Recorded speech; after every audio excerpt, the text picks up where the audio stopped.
Welcome to the Voices That Propel Us, stories of justice, action, and community, a space where justice meets action and community voices rise.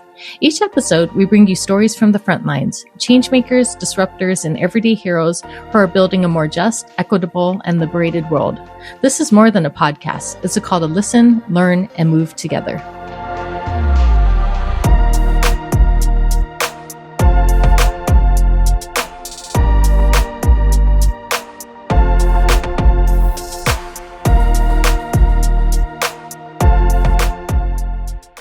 You were just listening to music from the incredibly talented Stephen Kong. You can find him on Spotify and Bandcamp. Today we have with us Tara Connaghan. Tara is a professional Irish fiddle player, podcaster, author, educator, tour guide, and arts manager in Ireland, specializing in a topic most people avoid, the unspoken etiquette in Irish traditional music sessions. She helps musicians, especially newcomers, visitors, and adult learners understand the subtle dynamics of Irish music sessions so they can join in with confidence, respect, and musical sensitivity, avoiding awkward missteps and ultimately enjoy better, more welcoming music experiences. Well, hi, Tara. Thank you so much for taking the time to join me on this platform today. I'm really excited, really grateful to be sharing this platform with you, and can't wait to hear just more about what you have to offer. As I mentioned to you earlier, I think you really offer a unique perspective, and I can't wait to learn more about that. But how are you doing today? Oh, I'm great. How are you? It's lovely to meet you, Denise. Yeah, it's really nice to meet you too. I'm doing well. I'm further on the west coast of the United States in California, but yeah, it's really, really nice to be connected with you. Yeah, you probably have better weather than we have here at the moment. How's your weather lately? Actually, I think today we've had like 4 seasons in one. We Oh, had wow. beautiful sunshine this morning, and then I went out to the polytunnel, which is like a greenhouse, but just Uh-huh. with plastic instead of glass. Yeah. Um, and then it was hailstones and sleet and snow. And then Wow. 5 minutes later, the sun came out again. Wow. All in one day. No, yeah, because specifically in California, I think in general, we've been having this awful heat wave because even in February it got into its 90s. And I'm like, what Wow. happened to winter? Yeah. So yeah, the weather's It just came so here strange. instead. The winter came. Although we don't really ever get bad winters. Like we kind of veer from. We have a very small temperate climate. It doesn't fluctuate too much in either direction for very long. So Okay. it might spike for a day or two, to very rarely highs, but Yeah. but it might spike to a low, like freezing, like below freezing. Maybe I'm in Celsius, so maybe 5 or 6 below Oh, Celsius, below okay. 0 degrees Wow. Celsius, but only for a couple of days, and then it's Okay. never stay there for a long time period of time. Okay. No, Not thank you really. for sharing that. And like I was telling you, I can't wait to just delve into this conversation with you. But just starting off, what first drew you to Irish traditional music? And when did you realize that it was more than just music for you? I started playing the guitar actually first. So I was kind of like, Oh. playing kind of a bit of, as you're like a 9 year old and whatever is Hmm. it, what was in the charts, probably Bon Jovi or Okay. yeah. So I Right. was kind of into that, like, 9 year olds would be. Hmm. And my guitar teacher was into that as well. So I think Yeah. I was learning Nights in White Satin and things like that on the guitar. And then my sister, who was a year younger than me, started on the fiddle. And she Mhm. started with the Suzuki method. And so you learn kind of Twinkle Twinkle and Lightly Row. And there's kind of a progression of kind of, bowing, and you're developing your technique on the fingers and the bow and Mm. So anyway, she was doing that. So she was kind of teaching me in the background a little bit. And then I started learning the flute, the classical flute, and Wow. the classical piano. So I did all of those. I was just because I kind of seemed to be a kid that was into music. I loved music. Yeah. And then when I was 12, my sister, who was a year younger than me, she was 11. No, when I was 11, sorry, and my sister was 10. Hmm. She was always a very sick child, so she had a heart condition from birth. And Okay. so she had gone into an operation when she was 10, and didn't Wow. survive it. Oh, So I'm sorry to hear that. she passed away, and her fiddle was left there. So Oh. about a year after her death, the fiddle teacher approached my mother and said, he was really stuck for fiddles because they were like it was a 3/4 size, and he Mhm. was having lots of new students. Sorry, and so he was trying to kind of see if my mother was interested in selling the fiddle so that he could give it to Oh. somebody else, so that another student could take it up. And I think he kind of said, or maybe Tara would like to take it up as a kind of a. He could Mhm. probably see the distress in her face, maybe when he said it. Um, so she said, "Oh, well, I'll ask Tara." She Yeah. was trying to get out of things, and because I don't think she wanted to sell it. So she asked me, and I said, "Sure, what's another instrument?" Uh-huh. So I started going to the fiddle class and started doing the Suzuki method and the twinkle twinkle. But she'd already taught me all these beforehand. So Okay. very quickly I got bored, and I said, if I don't stop playing this shit, excuse me, sorry, man, am Uh-huh. I allowed? Am I allowed to curse? I know it's fine. But I know, I think as an 11 or 12 year old, I said, I don't, if I'm, don't stop playing this rubbish, then I am out. I'm not playing it anymore. Mhm. And I said, so give me anything, give me like even Irish music. It was like, 'cause, anything, just not this. Uh-huh. So the next week, anyway, he started giving me some Irish music tunes. And one of my best friends from school was in the music class, but she was ahead of me. So she had already been playing a few years. And so after a couple of weeks there, maybe a couple of months, I got graduated into her class. Okay. And I think that's what makes it when you have a friend, when you had a buddy who was doing the Mhm. same and you were kind of playing off each other and like, oh, she can do that. And so I was really playing catch up and I was really trying to like, get up to her standard. So, and her name was Denise as well. Okay. Okay, perfect. And friends of mine call her Denephew, as in Denise and Denephew. Oh, yeah. So have you ever been? No, I've heard that. No, actually, people have called me Denise, as in like, the knee on your body. Yeah, that's good. I must try that one on her. So yeah, I wanted to catch up with her. She was just so good, and I wanted to catch up with her. And Uh-huh. so I kind of, but then I got lazy. Once I'd kind of, was like, yeah, I can do this, I can do this, and I discovered my ear was good. I was like, because I could pick things up really quickly, and I Okay. I started being very lazy then once I discovered that, and I didn't practice for the first couple of years, maybe, yeah, until I was about 16. And at around 16, my music teacher, Denise's father, had actually taken us to a festival, an Irish music festival. Now, an Irish music festival Oh, okay. is great fun. Yeah, I can imagine. And you could just see all these musicians, and they were having so much Yeah. fun, and it was all like excitement and giddiness, and we were so giddy, we just wanted to be part of it. And so I started getting kind of hooked at that weekend. It was an Easter weekend, whenever I was 16, I think. So yeah, so then I went back to the music teacher and I was like, right, I want to learn this tune. I want to learn this tune. I was all excited, and he could Hmm. see I had been bitten totally by the bug. We call it, bitten totally Yeah. by the bug of Irish music. So, and he said, yeah, I'll get that tune for you now. And then the following week came and I still didn't get the tune, and I was like, oh, maybe he just hadn't had time to work on it yet. And, the following week came and Denise was playing the tune that I wanted.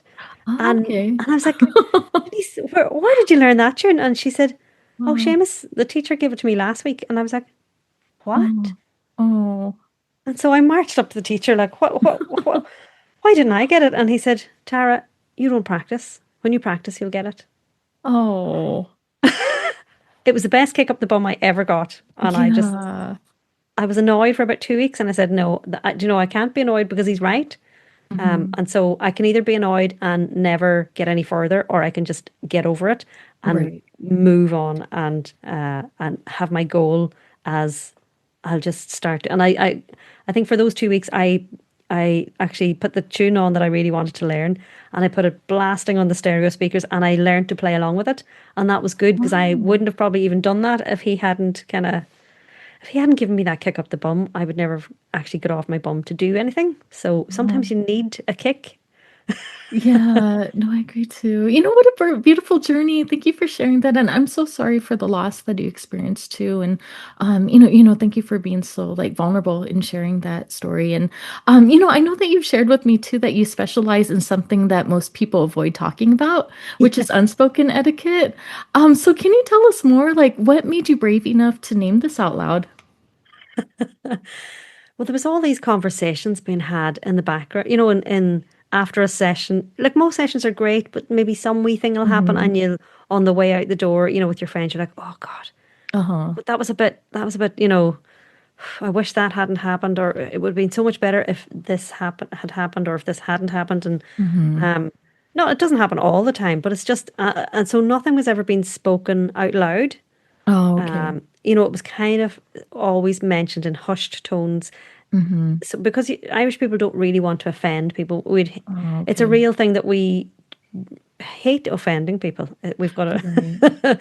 to, so yeah, you'd never say anything because you wouldn't want to offend the person. So, Yeah. if somebody has, and usually what happens is that somebody is anxious because there may be a learner or an adult that is Hmm.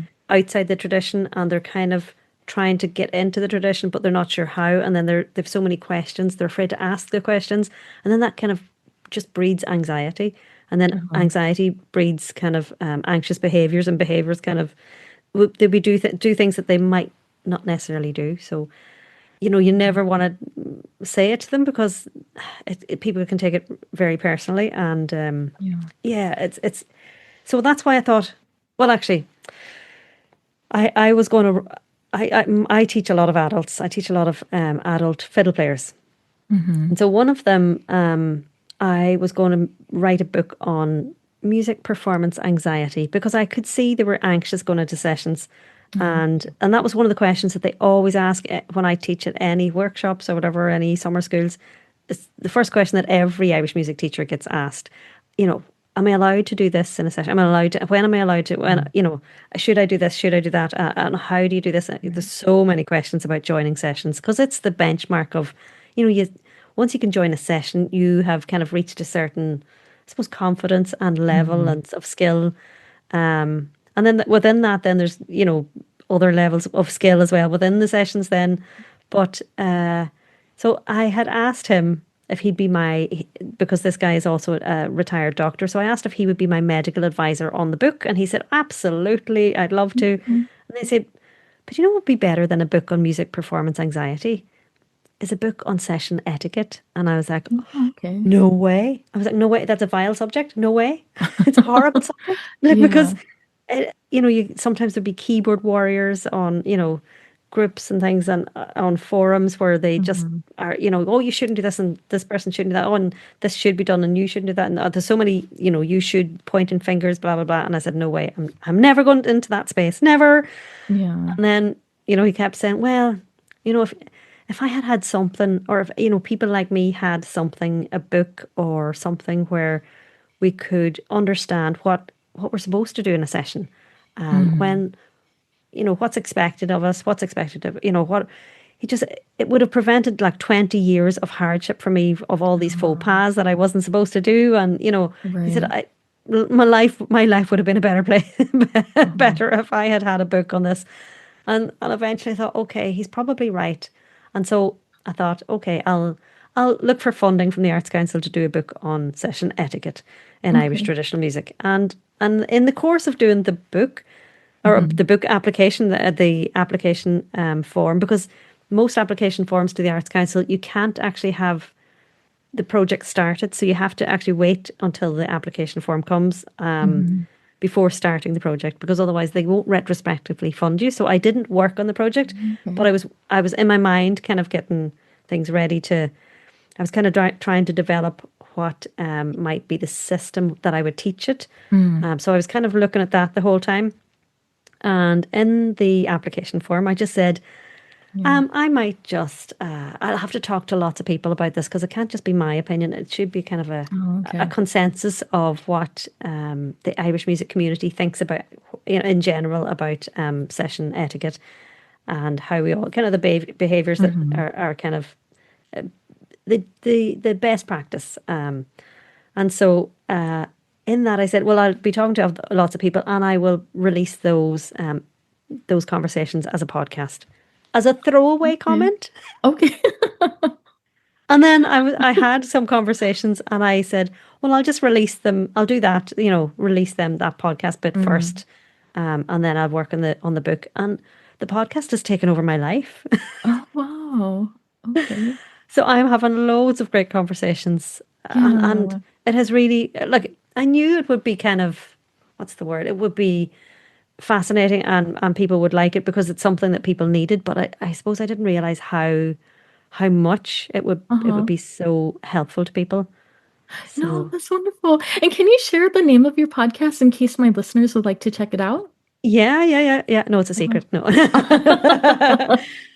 It's called In Tune with Tradition, and then there's a kind of a a tagline: hmm perspectives on session etiquette in Irish traditional music. So, Wonderful. No, no, yeah. that's really wonderful to hear. And so for listeners who have never attended one, what exactly is an Irish traditional music session, and how is this different from like a typical jam session? So an Irish traditional music session is when it's very similar to a jam session, Okay. um, but slightly different. Mm-hmm. So an Irish traditional music session is where like Irish traditional musicians get together and play Irish traditional music. That's Uh-huh. kind of, it's normally in a pub setting. Mm-hmm. It's an informal thing. It's not, usually well, sometimes now for tourists, there would be a microphone maybe, but I Uh-huh. would kind of call that more of a slight kind of a gig performance thing rather than a session. Session is kind of usually where it's in the corner, the musicians are playing away, Mm. and you can kind of engage with them um, but they're very much in the corner and they're kind of doing their own thing most of the time. Uh-huh. But the listeners kind of egg it on as well. If they're enjoying it, it lifts the musicians as well. So, Uh-huh. whereas a jam session is more, I think, open to people who don't know the music, or it's open to like lots of different music, and everybody Mm-hmm. can kind of join in. An Irish music session is open to that, but it's not. This is where the etiquette comes in. So, if I Okay. don't know Irish traditional music, then I'm not going to play over the music just because I want to participate. Oh, okay. So if I don't know the tune, if I don't know the melody, Mm-hmm. because Irish traditional music is very melody based, Uh-huh. it doesn't have layers, so it doesn't have Mm-hmm. harmonies. So the fact that it doesn't have harmonies um, means that when you're in a session, you either play the melody or you play an accompaniment instrument, and there's no kind of layers of like Oh, a okay. canon or a different kind of harmony melody Mm-hmm. counterpoint melody going on at the same time. So, and if that happens, Irish traditional musicians are kind of like, oh, it just jars with our ears because it's not in Uh, what we're. It's just not in the tradition. It uh-huh. hasn't been what has Irish music is about. So we kind of try to. It's not that we kind of safeguard it or keep it, but there's a bit of that because you want to Yeah. play. You want to be. If you're a traditional musician, and you're like you're a fairly professional or proficient Mm-hmm. traditional musician, you want to play to your best ability. So that means Uh-huh. there has to be a lot of ducks in the row in a line to have that at your so that you're playing at your best. And Mm-hmm. when you can play at your best, you're playing with people that you really trust and that you admire, Uh-huh. and you're listening to each other. It's all about listening.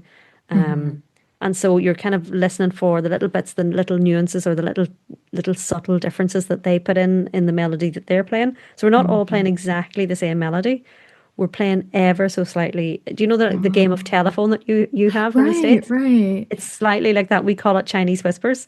Oh, Um, okay. That's it's interesting. it's like that every single person has a slight variation in the melody when they're playing it, but it, Oh, it all kind of works together. okay. So unless you kind of know the melody or you know the accompanying chords that go with those, like the progressions, the chord progressions, then it just can sound off to Irish music ears.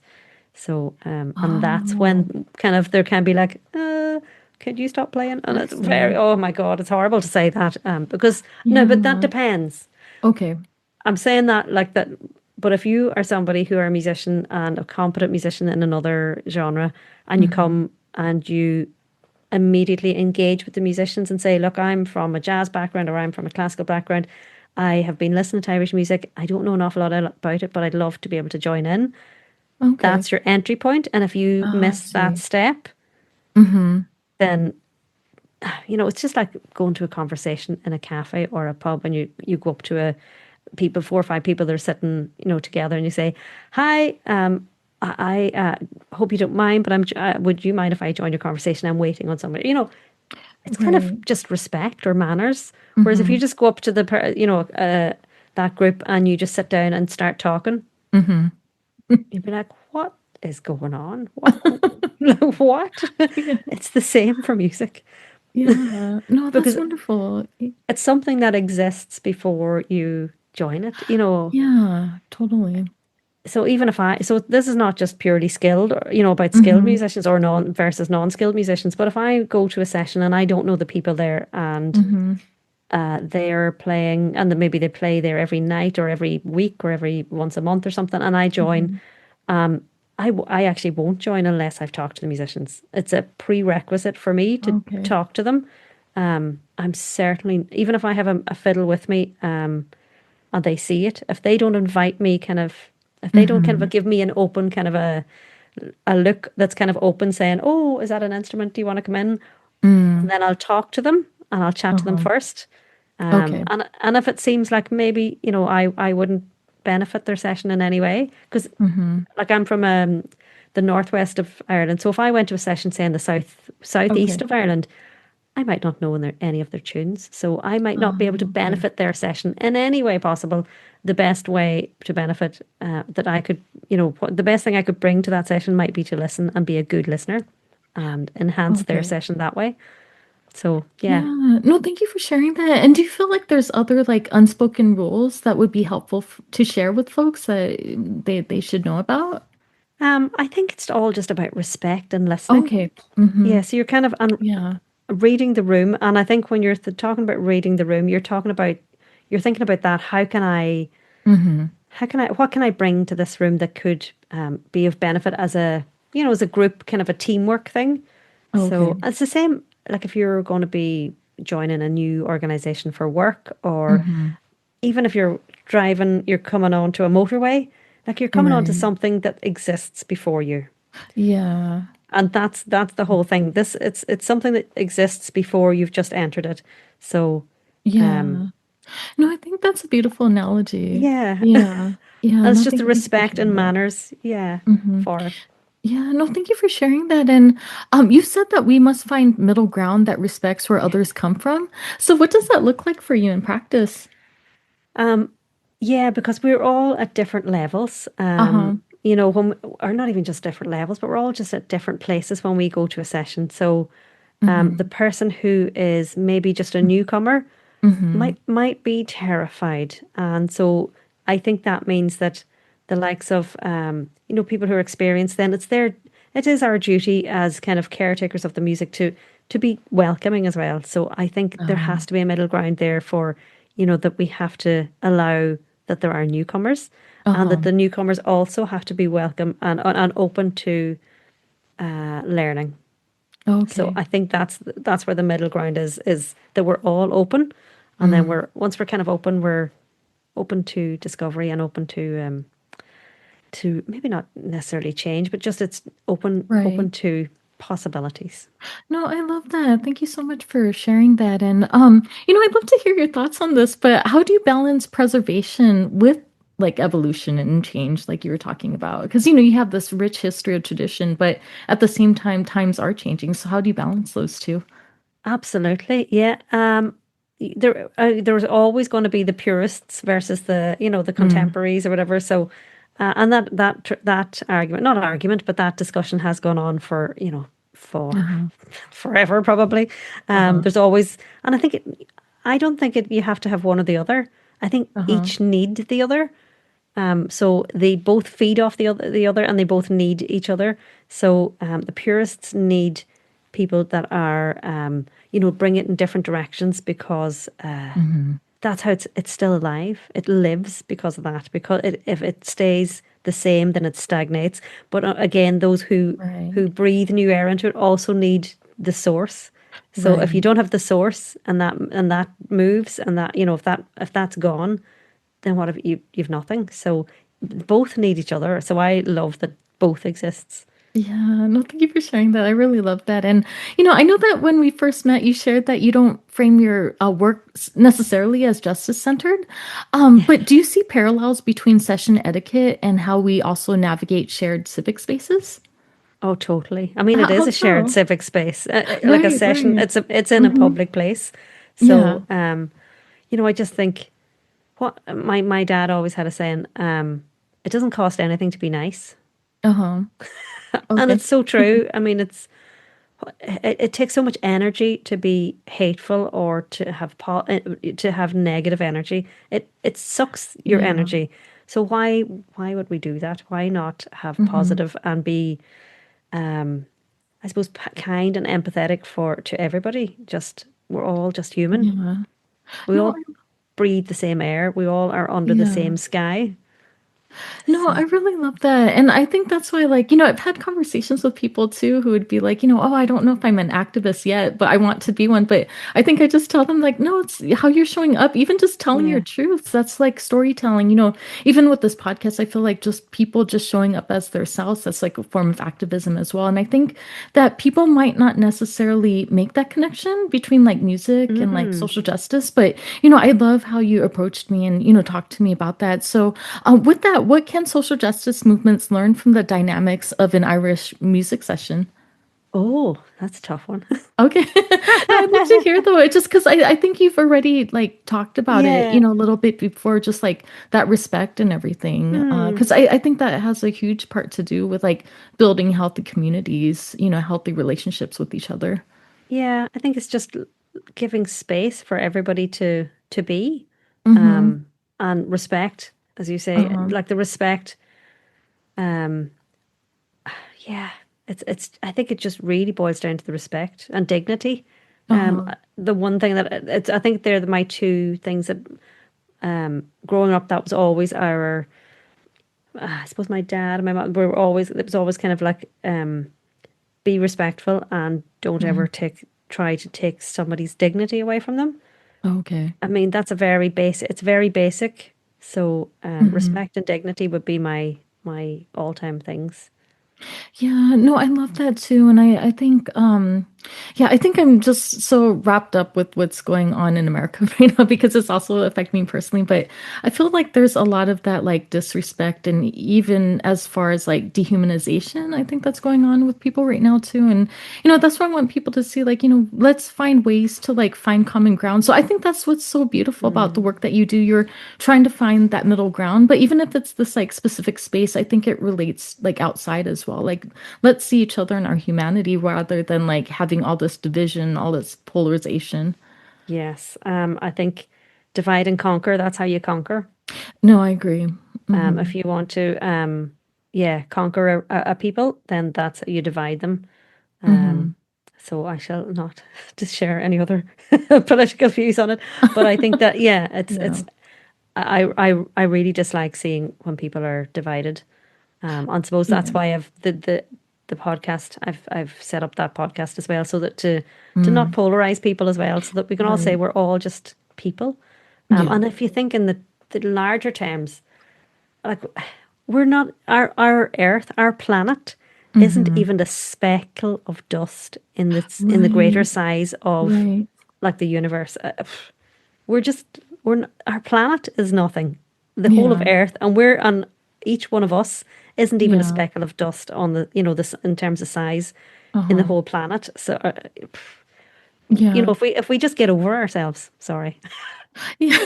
No, I love that you're doing that too. Because actually, that's what I'm striving to do with my podcast as well. Because I've had people on who I might disagree with them politically, but I feel like when it comes down to it, we're just two people who want to see like better things for our communities. We're just trying to like Absolutely. support people, even if we might not agree on everything. Like we both have like this intention to make Mm. a stronger community, stronger world.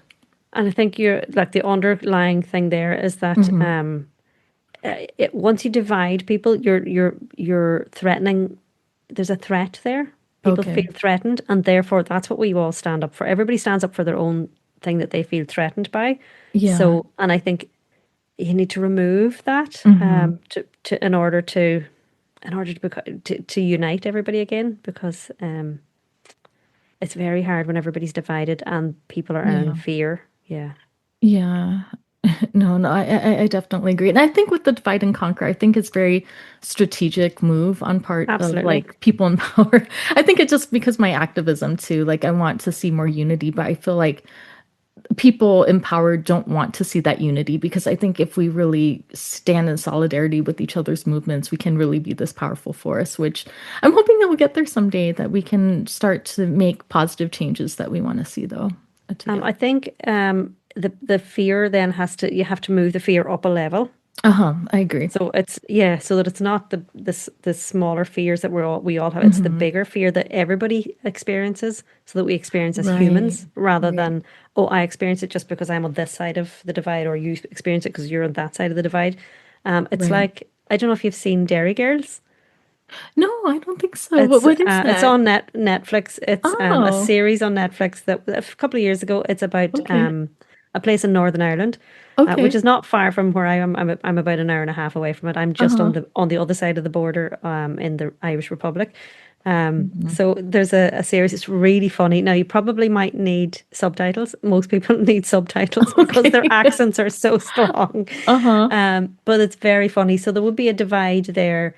There Okay. would be. It's about during the Troubles in Northern Ireland, in the 80s, early 80s, and so there would Yeah. have been Catholic schools and Protestant schools, and one of the episodes, it's coming together, and they're kind of saying stupid things like, oh, you know, Catholics only they eat. How do you know? How can you tell a Catholic from a Protestant? You know, all these kind of things. And they Oh, were saying, "Oh, but yeah. you," and they were starting to kind of fight with each other. And it's a fun, in a Yeah. funny manner. It is put across in a funny manner, and because it's all schoolgirls at school, Uh-huh. um, and it's really funny. But and so they were kind of, they had to make a list on the board of all the Uh-huh. things that they that they knew about each other, and it was just hilarious. And at Yeah. the end of it, they were all kind of scrapping and kind of schoolgirl kind of pulling each other's hair.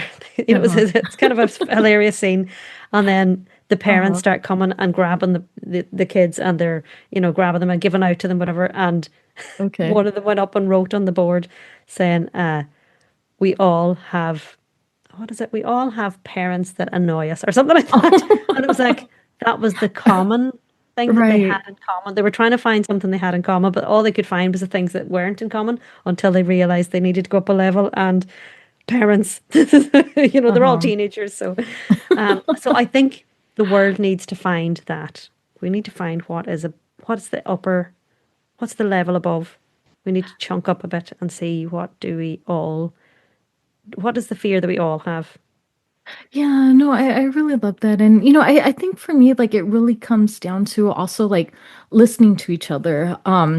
Because I don't know, at least like in things that surround me and what's going on that I see, it feels like a lot of people are like talking over each other and really not listening to each other. And Yeah. I could imagine that this relates to the spaces that you are in as well. So, with that, what role does listening and not just superficial but really deep listening play in both music and in community?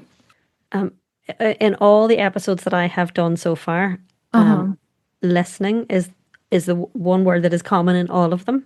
So Okay. every single person has said listen. Okay. Now, because it's music as well, it is really important to listen. So Uh-huh. you're listening to each other in the session. You're listening for what can you give. You're listening to the session to assess it in the first Yeah. place, to see if it's something that maybe that you can give something to the session. Yeah. Um, and you're listening for what you can give to others. Okay. And I don't mean in a, oh, I'll show off what I can do, sort of, I'll show you my chops kind of thing. Mm-hmm. It's more of a, what can we listen for that we could, what am I good at and what are they good at, and what can we do together that can bring this kind of teamwork I together. love that. So if it's a team, there's no I in team, isn't that what they say? Yeah. I love that. Yeah. Yeah, and I just think it's very similar outside of the session. I mean, music, the etiquette for a session is just the exact same as etiquette for living, for life. Uh-huh. It's just that we happen to add music onto it. No, I love that. I'd also love to hear your thoughts on this, but why do you feel that your podcast like took off so quickly? Like what do you think it is that resonated with people? And also like what kind of responses have you gotten from both like seasoned musicians as well as newcomers? Like I think it's wonderful what you're doing, but yeah, what is it that you think really resonated with people? I think there's a few things. Okay. Let me see. Relief is one of them. Okay. People are saying like it's a relief that people are talking about this, and I suppose if you avoid something, you create a void. So there's Mm. a void there, and there's a gap there that Oh, okay. people feel. So I think there's a relief that there's kind of like a balm being put over that a little bit. Mm. So I'm sure the podcast in a certain amount of time will have it won't be needed. That's my Uh-huh. hope. Yeah. But I suppose seasoned musicians are saying, yeah, it's great that it's there because now so many people Mm. when there's newcomers, they kind of are more comfortable about their role in the session and about what they can give to the session. And Okay, I love maybe that. if there's a session, maybe that they think, actually, maybe this is not for me. Maybe I'll just kind of Hmm. listen to this one. And also they're kind of delighted to hear what other musicians are thinking as well. Because, Okay. yeah, and especially from the side of newcomers as well, there might be some people who, I'm just thinking of somebody who would come into a session sometimes and the person would think, oh, this group of people don't like me or they don't like my instrument. Oh, okay. And that's not true at all. But this person sometimes has behaviors that they do, Mm. which annoy the other musicians. And then, so as soon as he comes in the door, he can feel that tension. Oh, okay. And yeah, so hopefully the likes of the podcast will be able to make that person realize, or other people that are in that kind of situation where they think other Mm. people don't like them. It might not be to do with your personality at all. In fact, 99.99999% of the time, it's not about your personality. It's about just a Okay. behavior that you might do that you don't realize you're doing that is maybe out of sync with other people, that isn't for the teamwork. It Oh, pulls okay. against the teamwork. And it's usually an anxious behavior because you're not sure. That's all. It's because you're uncomfortable. So, Yeah. what was the other part of your question at the start of the No, no, I question? was just wondering, it's just like, why do you feel like it like Oh, yeah. took off so quickly? Yeah. Um, I think there are a couple of main reasons. One of them is because it was that void had been created. Okay. So it was that kind of taboo subject slightly. Nobody wanted to Mm-hmm. tackle the subject. There was a couple of maybe YouTube videos and a couple of things, one little tiny book about it, and it's kind of glossed over. It's never really the focus of anything. So, but yet Okay. it's the only question that people ask. Well, not only, but it's the main question that people Yeah. ask at every summer school and every workshop. It also helped that I suppose I've been playing music for 35 years. Mm. I'm a professional musician, so I know an awful lot of people. I teach Uh-huh. an awful lot, and there's a bit of trust there that I wasn't going to do something that was going to hamper the sessions that are already existing and also hamper maybe people's approach to sessions. Okay. So, because I have seen some guiding, there are like a couple of online courses, and Okay. it was encouraging somebody to bring a shaky egg, like the Right. to an Irish music session. Okay. Now, that wouldn't be. I would consider that is very bad advice, Oh. because it's not an instrument that's really associated with Irish music. Mm. It's a noise. It's not really Right. enhancing it. It's, if you look around at Irish music sessions, there are no shaky eggs in Irish music sessions, Okay. mostly for a reason because they don't like them. It's not part of it's not really enhancing the music. So if Yeah. you're going to tell a newcomer to go out and buy a shaky egg so that for the sole purpose of going to an Oh Irish no. music session, I mean, you're basically telling them how to not be accepted. So Right. yeah, I really wanted to make sure that what the podcast could be would be something that was helpful, Mm-hmm. and useful, and that would get them, the main advice is to go and talk to the musicians first and Yeah. say, I am learning, I am, and be vulnerable, because once you're in that position, musicians, they completely put their arms around you and say, "Oh, I want Wow. to look after this person. I want to be their guide. I want to be their, you know." That's beautiful. And so then, and that's a much nicer place to be in than be the shaky egg person that everybody's going, "Oh, who's going to tell that person to go Oh, away?" okay. Oh no. I mean, yeah. So I don't Yeah. understand why somebody would do that. But anyway, Oh no. yeah. So that was what the trust. I think people trusted that I wasn't going to give Mm, bad advice. okay. And there's the trust that because I've also brought a lot of good musicians as well, like some of the very high profile musicians around Ireland and around the world, Mm, onto the podcast as well. As well, I'm trying to get perspectives from all different levels and different people, even from the bar owners. So I'm just trying to get a load of different perspectives. So there's not no, just one perspective, but yeah. So I think no.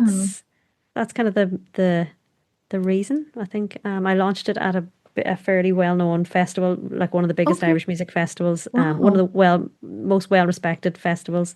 Mm-hmm. And it was the first podcast ever launched at it last Wow, July. that's cool. So there was a couple of things kind of that kind of and Yeah. yeah, so once musicians kind of knew about it, like Mm-hmm. the skilled musicians or musicians who would teach, they then would send it on to their students and their like a lot of adult students have adult learners have WhatsApp groups that they're in, and so Okay. they send it out to the. I mean, it was just sent in WhatsApp groups, hundreds of WhatsApp groups around the place, and everybody's like, "Oh my God, this is amazing! Oh my God!"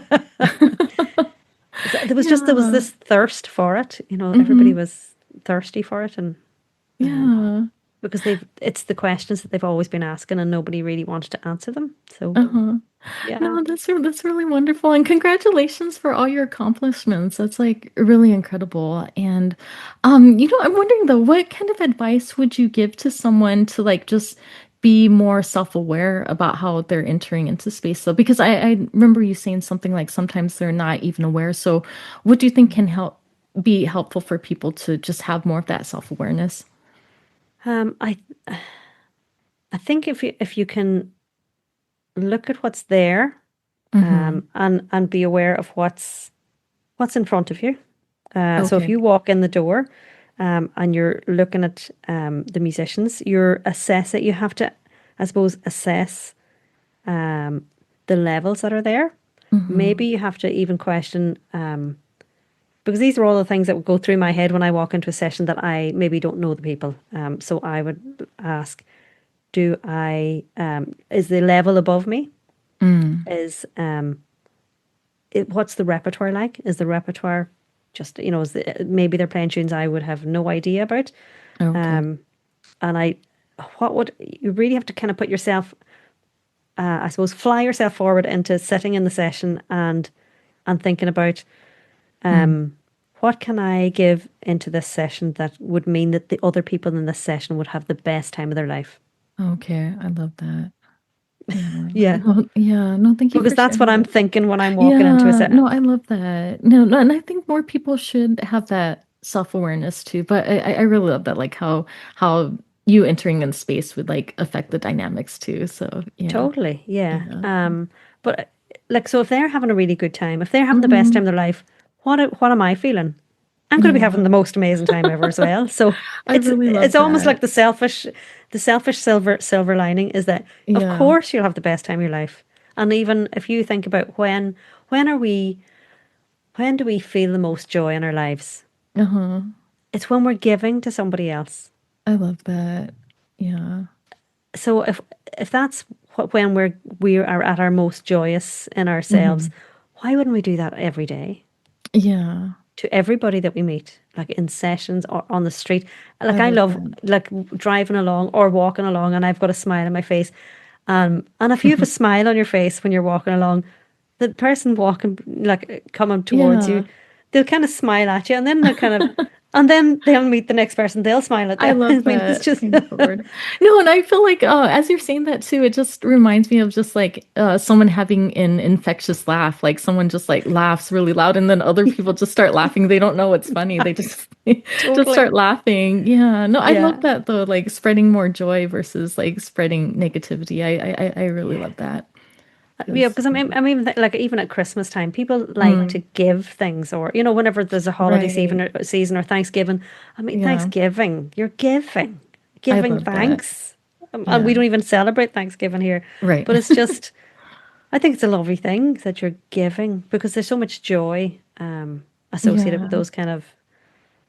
But why do it? Why wait for an event to do it? Why not Yeah, no, just it do should it be all every the day. time? No, I agree with you too. And, thank you so much for your time. I had such a wonderful time talking with you. And, I've learned a lot from you, just about these spaces and just like this, the Irish traditional music and everything. But just as we're wrapping up, I'd love to hear from you. Like, in your opinion, what does a truly welcoming session feel like? Okay, yeah. So I think a Mm. welcoming session has a bit of everything. It Okay. has a bit of, I mean, it has a bit of the high quality musicians. It has a bit of an open space so that other people can join and learn, Yeah. and be kind of swept up in the euphoria almost. Yeah. But the listeners, so if it has listeners that are really excited about the music, or even if one of them knew, oh, do you know this tune? Oh, there's always like one or two older guys who Hmm. have an old favorite tune or something, and they'll get you to play that tune or something, and then there was we have a couple of sessions on a Wednesday night during the summer Okay. where it's open to anybody, and if there's because it's a small pub, so Hmm. in that because it's small, then we want everybody involved. So everybody coming in that door is a target. They're going to get involved. They're going to Hmm. participate. And now this wouldn't be in every Irish music session because sometimes there'd be just too many people, but because we have a Hmm. small pub, there's only a certain amount of people can be there. So if anybody can sing. We'll always Uh-huh. ask if anybody can sing or dance. There was one guy, I think he was from Brazil once, and we asked if anybody could do anything, sing or dance, and his girlfriend kind of nudged him, and she says, "Oh, he can dance." And he was like, "Shh, shh, no, no, no, no, no." And we said, "What? Does somebody dance?" And so he's like, "Oh no, no, but I don't have the music." And we said, "Well, let Yeah. us hear what the rhythm of the music's like." So he kind of showed us the music, or let us listen to a track, and just a bit of Uh-huh. it. And we said, okay, right, if we play something like this, you could dance to that. So we played our Irish Wow. music, and he danced, and it was just brilliant. And one of Yeah. the other musicians in the sessions said to him, because initially when he's like, oh no no, shh, I don't do, um, Yeah. one of the musicians turned around and said, yeah, because you're going to remember the time that you came to Ireland and you didn't dance. Oh. And it's Yeah. so true, yeah, because there's loads of times where we've kind of Yeah. said, oh, well, I'm not going to do something, I'm not going to, but Hmm. if I think it was because, there was that kind of freedom of space there. There was that invitation to join. It's not like something that you would do if you were in a session and you weren't part or you hadn't talked to the Right. musicians. So it's just, I think if you anytime that anybody comes on holidays, it's the people that makes Yeah. it. So if you connect with the people, it's people. People are wonderful and they can also be awful. No, I agree. But most Yeah, of the time, wonderful, I no, think. that's what People, I think too. I like to think that most people, just are so beautiful. And I also yeah, love to pull that beauty out of people, through storytelling and yeah, stuff. But yeah, thank you again. And, you're doing such beautiful work yourself too. And I think, as I've shared with you before, I think it's not just related to the like music session spaces, but I think it could totally. relate to larger community spaces as well. But, just lastly, how can people connect with you if they would like to, or how can people find you if they'd like to connect with you? Yeah, I have a website. It's Okay. www.sessionetiquette.com. Hmm. Now, I know sometimes people feel that word is a hard word to spell. Okay. But anyway, etiquette, Uh-huh. sessionetiquette.com. Or if they look for In Tune with Tradition, the podcast, you'll find it on Spotify or Hmm. Apple or any of the Pocket Casts, any of those kind of things. So yeah, it's on I think on everything. Apart from there's clips on YouTube, but not full episodes on YouTube. Okay. Yeah, but the contact details are easily found on any of those. So Okay, yeah, and I do wonderful. some courses and I do some tours and things. So yeah, it's kind of cool. Yeah. Okay, wonderful. No, I wish you all the best as you continue to grow this. And, again, I had such a wonderful time talking with you. And yeah, I hope that we could stay connected with each other. Oh, And brilliant. I hope that you have a good rest of your day. Thank you so much. Well, it's evening. Well, it's 6 o'clock now here. Oh, okay. Okay. Yeah, yeah. It's only like about 10 a.m. my time. When we're Wow. getting to, Yeah, yeah. you've only the whole day ahead of you. Yeah. No, no. But regardless, Much. thank Yeah, you again for everything. And thank you yeah. for all that you do as well. Thank you so much. It's lovely to meet you too. And hopefully you'll come to Ireland and we get to meet up in I'd love person. that. I'd love to even, yeah, check out like one of those sessions. Yeah. But yeah, Okay. yeah. It's a deal. It's a Okay. deal. Okay, great. Thank you Well, so much. yeah, no, thank you and take care and I'll talk with you again soon. Thank you. Okay.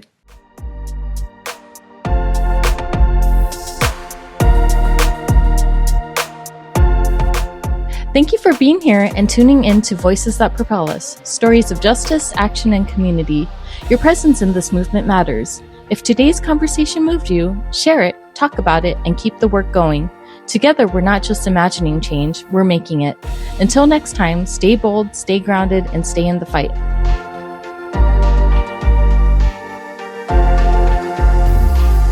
Every time I feel so mad and sad and bad, I say to myself, relax, lean back, it's a brand new day.